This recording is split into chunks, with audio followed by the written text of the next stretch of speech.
Hello guys, today I'm eating ice cubes. Kakakuha ko lang po sa rep. Dahil sa inyong mga donasyon, nagbigay tayo sa Ice kanya ng cube. Kapuso Fully Loaded Grocery Bag at mga diapers para sa kanyang apo. Muling nag-ikot ang GMA Kapuso Alam ba ka? sa siyam na provincial hospitals sa Laguna, Rizal, Cavite, Batangas at Quezon para mamigay ng mga protective supplies. Katuwa pa rin natin ang 2nd Infantry Division ng Philippine Army sa paghatid ng tulong sa mga ospital. Maraming salamat po sa inyong tulong. Malaki po ang magagawa niyo at may tutulong sa aming ospital. Pagkabas po, nagpapasalamat sa dangking sa pakikiisa sa ating Operation Bayanihan labanan ang COVID-19. At sa inyong lahat na walang sawang sumusuporta at nag-aabot ng kanilang tulong, maraming salamat. Sa mga nais pa pong mag-donate, i-check ang gmanetwork.com. So guys, please subscribe to my channel and please follow my TikTok too. Thanks. At makakapag-donate na rin gamit ang PayMaya. Maaaring i-scan ang QR code na nakikita sa iyong TV screen gamit ang inyong PayMaya app. Mga kapuso, lalo na yung mga kailangan dyang bumiyahe. Ito, kahit mas madali na lang yung bumiyahe, Dikit po sila guys, po ng General Community Quarantine, kailangan pa rin kumuha ng travel o toll fee mula sa Philippine National Police para makatawid kayo sa ilang probinsya. Bagamat simple lang daw ang mga requisitos o requirement para rito. Sabi ng PNP, huwag daw isipin ura-urada makukuha ang clearance na yan. Nakatutok si Rafi Tima. Ito na ang pangalawang linggo ni Tatay Rodrigo sa paglalakad ng kanyang travel authority. Oh guys, sasabihin ko po kayo mag-dance ng roller boat. Ang mga project site ng kanyang construction company sa Laguna at Bulacan. Pero ba? Roller boat, gentle like the sea. Merry, merry, merry, merry, like a final low, roller boat, gentle like a merry, merry, merry, merry, like a final on sale ko lang po yun. Lumabas ka ba ng bansa o ano? Please watch my TikTok po. Nasa bahay lang naman lagi. After that, wala na. Mula sa City Hall. Ayo, Ayo, check. you're gonna wanna be my best friend, baby. You're gonna wanna be my best friend.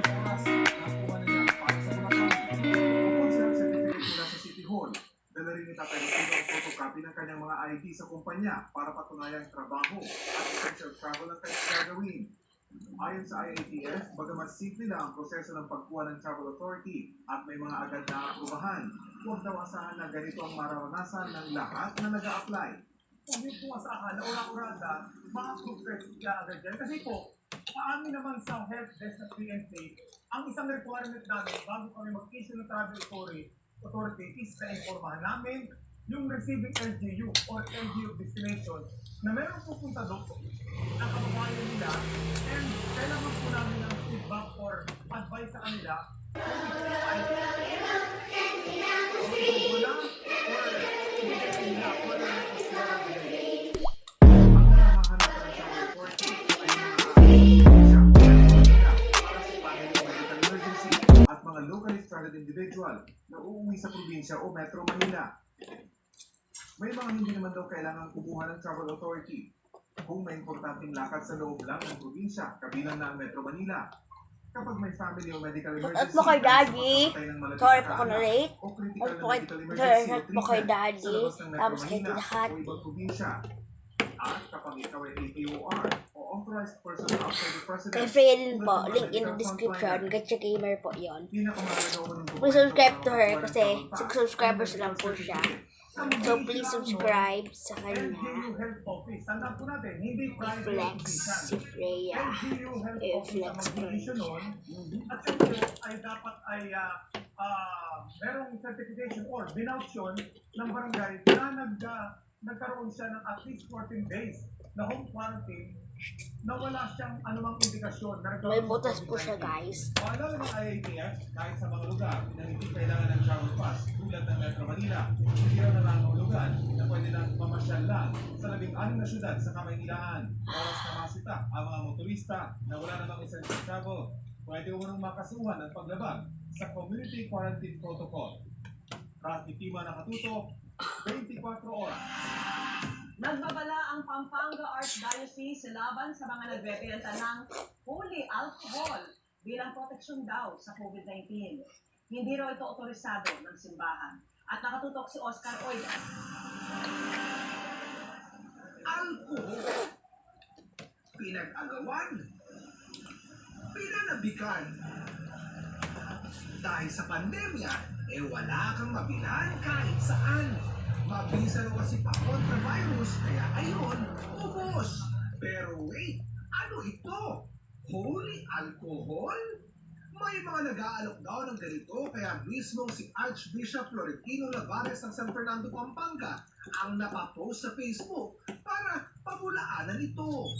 Hindi raw pinalitan ng simbahan ang holy water ng alcohol. Hindi tayo gumagamit ng alcohol. Use water. Kaya nga, hindi ko alam na. Hindi raw niya alam kung ano ang pakay ng mga nagpo-post nito. Pero di daw ito dapat paniwalaan. Pwede daw ako for one reason. Pero wala namang... So guys, thanks for watching. Paalala pa ni Archbishop Lavares, Please like, wala ang please holy face like, mask, holy face subscribe, shield, holy and PPE. Baka raw gimmick lang ito ng mga nagbibenta.